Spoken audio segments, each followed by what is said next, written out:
This is Ian Lamont, founder of Easy Genie Genealogy Charts and Forms. Today I'm going to show you 5 reasons military draft records from World War I and World War II may be the most important free document you can find on FamilySearch for male ancestors. If this video helps, please like it and follow me. Let's get started. We're looking at a draft registration card. I believe this is World War I for a great uncle of mine.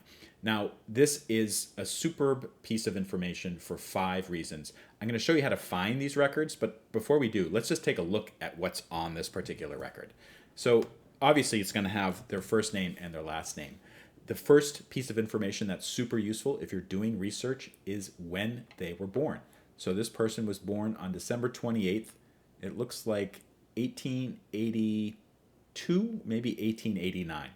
That's really useful information if you don't have the exact birthday. The second piece of information that's really useful for these particular records, World War I and World War II, is their physical characteristics. It shows their height. It shows their build. It shows their color of eyes. It even shows the color of their hair. This is information that you can't find anywhere else. Sometimes, even if you have a photo of the person, like somebody born in 1889, you won't have a color photo of the person, so you don't know what color their eyes are. But this document shows exactly what color their eyes are. So I think that's pretty cool. That's something that you can put into your ancestry records. The third thing that these records show is the home address, where they lived.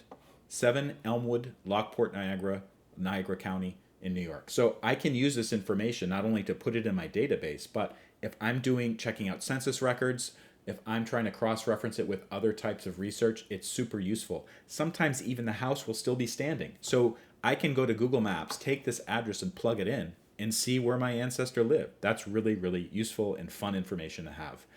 Third reason why I love these records is it shows the next of kin, nearest relative. Now, it just says Elizabeth Lamont.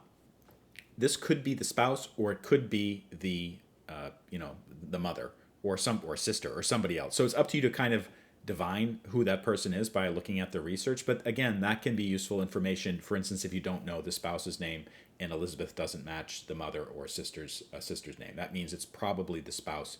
And you can see that she's living at the same address, so it probably indicates it is indeed the spouse.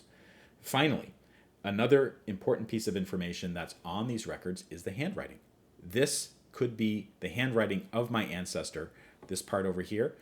It could also be whoever filled it out for the person. It's up to you to determine that. Usually there's a signature on some of these. Actually, I don't see it on this particular one, but for the World War II ones, it does show their signature. And that's a useful piece of information too, because you may not have any other samples of that person's handwriting. And maybe, just maybe, if you find a letter from a family member to another family member, it's signed George, but you're not sure if it's the right person, well, see if you can match it up with the signature you find in the military draft registration card. In order to find the FamilySearch free records, basically what you need to do is go to FamilySearch.org, log in, totally free to use, search for the person's name. So I have an ancestor named John J. Walsh. He was born in New York in 1893. And here's how I would find the World War I or World War II draft records. You get all the results, and then you just sort it by military. And you can see they have all of these different cards for different places. So let's say that I knew that John moved to Maine. That's in my genealogy research. This is not the matching record. But let's say that I think this is the same person. I'd view the record. First, you could check the index. Note that the index doesn't contain all the information. So what you want to do is you want to click View the Original Document. You want to review the information that's on there. So it shows the residence. It shows other information, native born, occupation. I see that in some states it's different than what appears in other states. For instance, it doesn't show place of birth here, but it does show the date of birth. But regardless, if this was a match, what I would immediately do is download that record, probably print it out if I have a binder, or at least keep it in my computer files, and then I'd be able to review that, cross-reference it, and basically get a lot more data than you otherwise would get, for instance, if you're just using a census report, which doesn't have all of that great information compared to the military draft registration cards. Be sure to check both the World War I and World War II. Sometimes, even for relatively old people, they show up on the World War II draft registration list. I saw that for one of my ancestors who was 49 years old. He still had to register in 1942, even though I don't think that he'd actually be going into military service at that time. but the information is a goldmine.